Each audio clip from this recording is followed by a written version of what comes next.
I recently made a video called 41% of English words come from French. How did that happen? Check it out up here if you haven't seen it yet.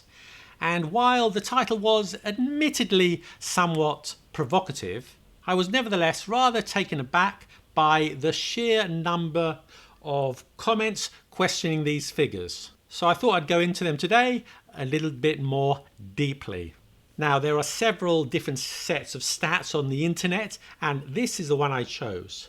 French, including Anglo-Norman, 41%, Anglo-Saxon, 33%, Latin, 15%, Old Norse, 5%, Dutch, 1%, other, 5%. Greek's not even in the list. We'll come to that in a moment. Now, I got these stats from Joseph M. Williams, Origins of the English Language. And I made a passing reference to it in my last video, but I didn't explain it in more detail. And I will explain why I came to the conclusion that these were the most accurate figures in a moment. But first of all, let me tell you, a lot of commenters out there weren't happy, such as this one from Seven Wonders. As I understand it, English vocabulary is as follows: 29% Latin, 29% French, so 58% Romance, 26% Germanic, 6% Greek, 6% other languages, and 4% derived from proper names. So when you say, as I understand it, what you mean is you lifted the figures straight off of Wikipedia. Now, how about this one from Vint Guitars? To put it simply, bullshit. English vocabulary is 26% Germanic, 29% French, 29% Latin, 6% from Greek, and the remaining 10% from other languages and proper names. Okay, seems like the same figures quoted from Wikipedia. But then he says, you're basically full of crap. PhD, Evolutionary Anthropology, University of California at Berkeley, University of Chicago. So your knowledge of anthropology validates your data, does it? Michael Gaston said this. This is BS. Everyday English is 67% plus Anglo-Saxon. A little bit more polite, we get this comment. I'm afraid I disagree. 29% French, and then it goes on to quote the same figures in Wikipedia. He goes on to say, the majority of English vocabulary comes from French or from Latin, but in the most commonly used words in casual speech, there tends to be more Germanic. I'll come to that in a moment. Okay, fair enough, but why do you think that the stats you quoted are more correct than the ones I've chosen? I also got this from RPHB. This is bullshit. Danish is like half the English language. Or Colibri 49 says 3 or 4 decades ago, the BBC, or perhaps Channel 4, ran a TV series called The Story of English. It was made very clear that about 40% of English comes from Germanic sources. And I completely concur with that book and TV series. Actually, I have read the book and I've seen the TV series, so I am familiar with it. However, it's kind of ironic that she says she completely concurs, which are 2 words that come from French. The greatest ire, perhaps with some justification, came from Greek speakers. As the graph doesn't even mention Greek, it puts it into the other category of 5%. So the comments were something like this. Where is the Greek in your graph? Your graph must be very inaccurate as there's lots of Greek influence in English. Which is true, I'm not denying it. Drew K says, hi Gideon, I find your videos brilliant. Thank you, Drew K. But as for this one, where's the Greek, mate? Thousands of English words are from Greek. You have misrepresented the huge amount of English words coming from Greek. What about Greek? Most highly literary words in English are from Greek. Much of English comes from Greek. These people don't even mention Greek. I don't believe them. You're missing the huge percentage of Greek words. So lots of figures quoted this graph from Wikipedia. Why is it so difficult to agree on a figure? Isn't it just a case of adding up the origin of each word and providing a total? I mean, if we want to know the ratio of men to women in a country, we could easily get the data. If we wanted to know how many lemons and oranges there were in a box of lemons and oranges, that's easy. And we know how many fire engines there are in Toy Town just by counting them. So in this video, we're going to look at the origins of English words, the roots of English words, and why it's so difficult to get a precise figure. Now let's start with the basics. English is a Germanic language. The grammatical structures are Germanic. On the tree of languages, English is West Germanic, and it branches off into the Anglo-Frisian group, as you see in this graph. Frisian being the closest language to English, its only sibling. I should say there is also a belief held by some linguists that English is in fact a Scandinavian language, and this is a very interesting idea. It's a minority opinion, but perhaps we'll look into it in another video because it's beyond the scope of this one. So the 100 or so most common words in English are Germanic in origin. They contain the conjunctions, the pronouns, the prepositions, and some common words including modal verbs, for example the verb to be, and, but, go, with, will, would, should, in, out, are, you, he, she, they, us, and the. A couple of French words sneak into the top 100 or so, words such as people and the word number. In order to make sentences, in addition to verbs, you need articles and conjunctions and pronouns and prepositions. They're all pretty important, and these are all Germanic. This means that you can make lots of sentences just using Germanic words. For example, my brother and I went to the ale house where we drank ale and mead and ate apples while my mother cooked chicken in the kitchen. However, a common misinterpretation of these figures is that because the most common words are of Germanic origin, it means that everyday English is Germanic, and as you move up into more complex and formal language, you hear more words of French and Latin origin. This is simply not true, or not quite true, because beyond the 100 or so most common words list I just gave you, everyday English is a mix of Germanic and French. If you try to speak without words of French origin, you'll end up talking about you and your brother going to the ale house, feeding apples to the swine, and you'll never be invited back to the party, and you'll have a sad life. That's because so many everyday words are of French origin. Try getting by without move, push, chair, table, use, stay, very, fine, travel, change, wait, beer, city, just, money, language, taste, touch. These are just a few of everyday words we get from French.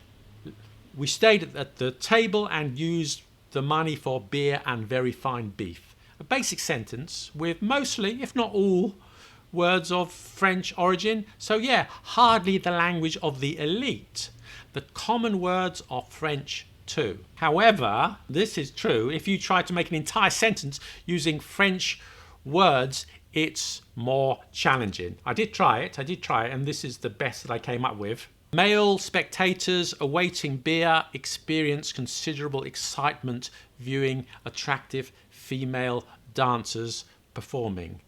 And it took me 45 minutes to come up with that.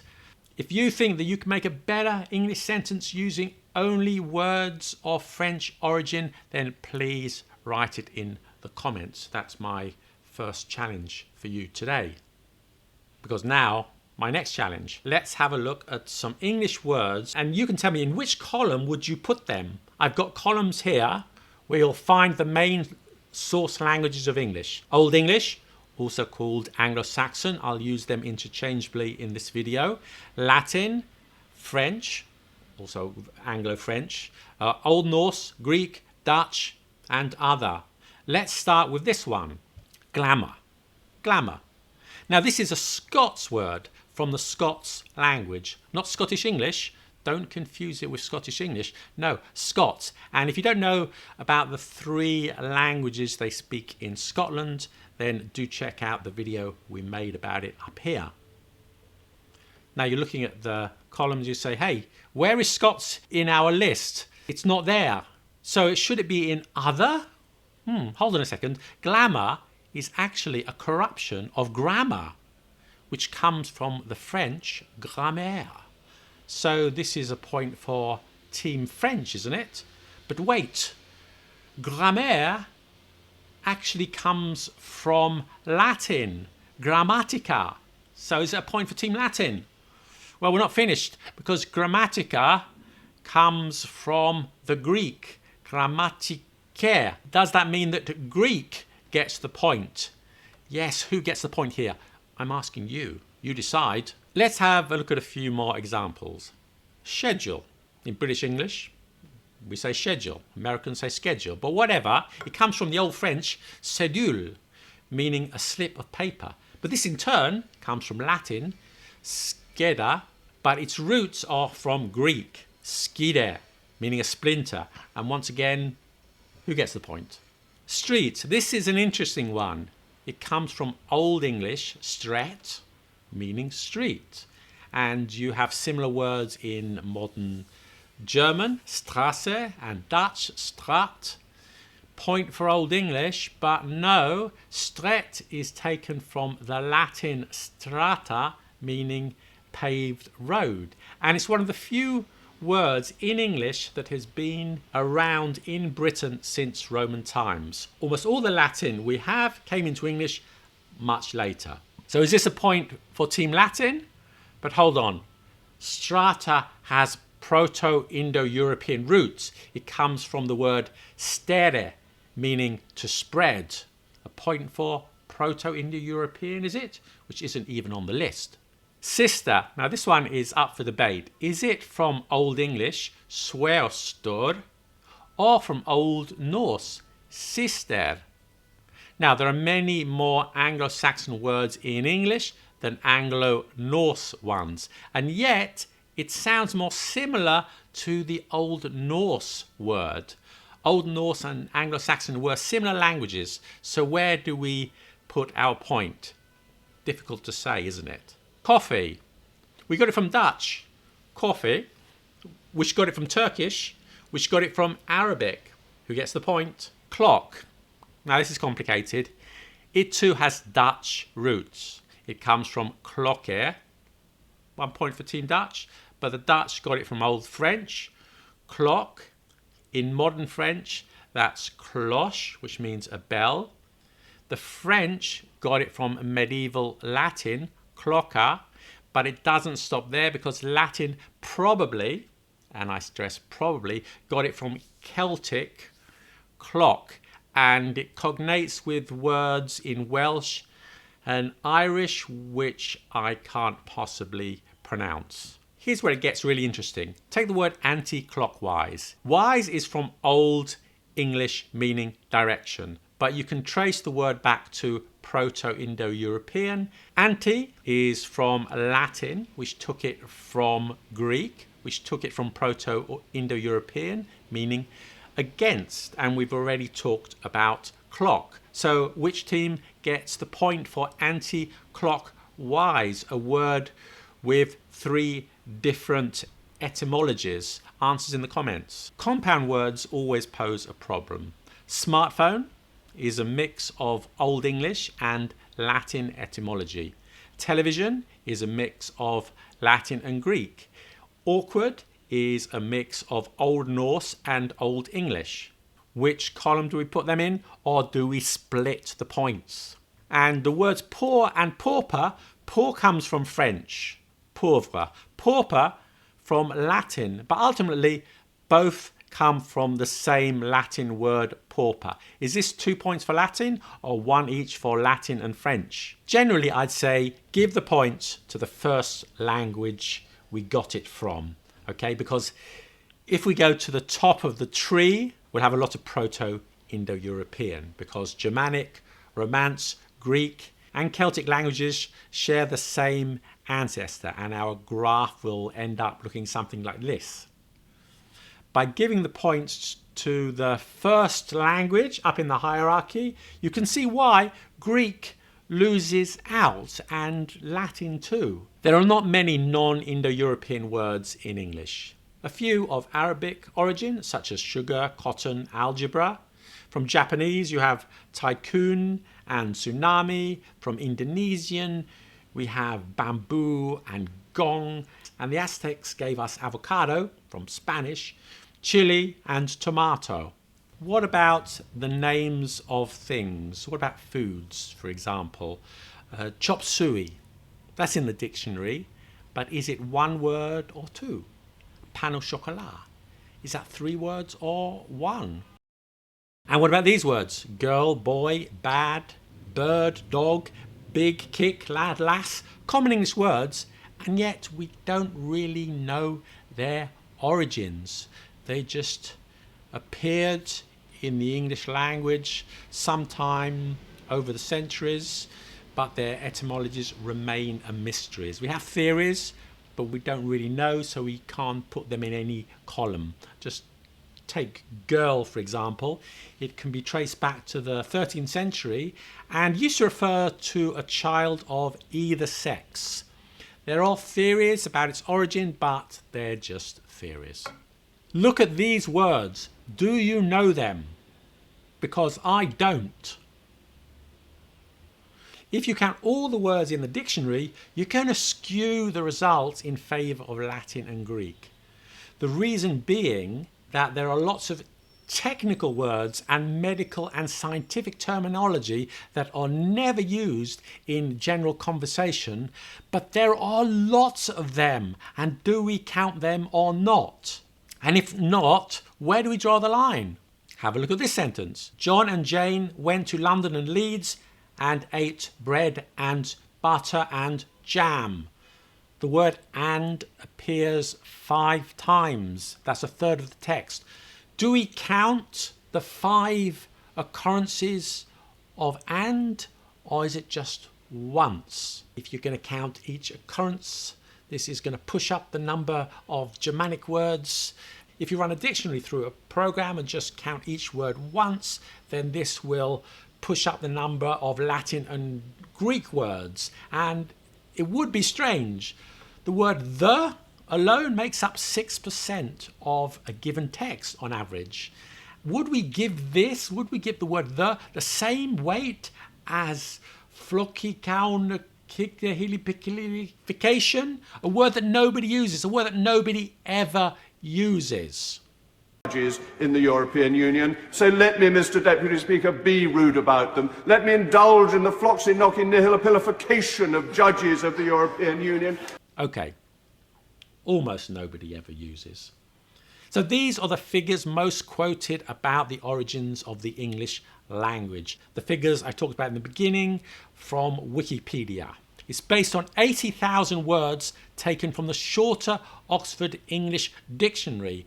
But in my opinion, I think it's grossly inaccurate because we don't use 80,000 words. A highly educated speaker might know 30,000 words, and the stats should reflect this. And analysing a dictionary that gives the same weight to each word just seems wrong. So ignore what you see in Wikipedia. So in the video I made about the French influence on the English language, I used the figures in the book by Joseph M. Williams, Origins of the English Language, where he took a survey of 10,000 words taken from several thousand business letters and gave this set of statistics. And this to me seems a reasonable approach.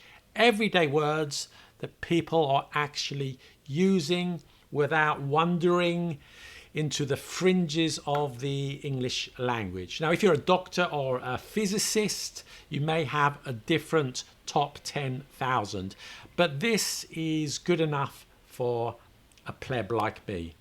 Now, the percentage totals are not perfect for the reasons I explained, and they're never going to be perfect, but perhaps it's a reasonable approximation. So next time somebody quotes you statistics about foreign influences on the English language, or anything for that matter, be sure to ask them, so what's your methodology, sunshine? Benjamin Disraeli said, there are lies, damn lies, and statistics. People use statistics as a drunk uses a lamppost, for support rather than illumination. And Andrew Lang said that. At the end of the day, face the facts. 91.3% of statistics are made up. Hope you enjoyed that video. Check out our other videos on the origins of the English language. Have a great day. See you next time. Bye.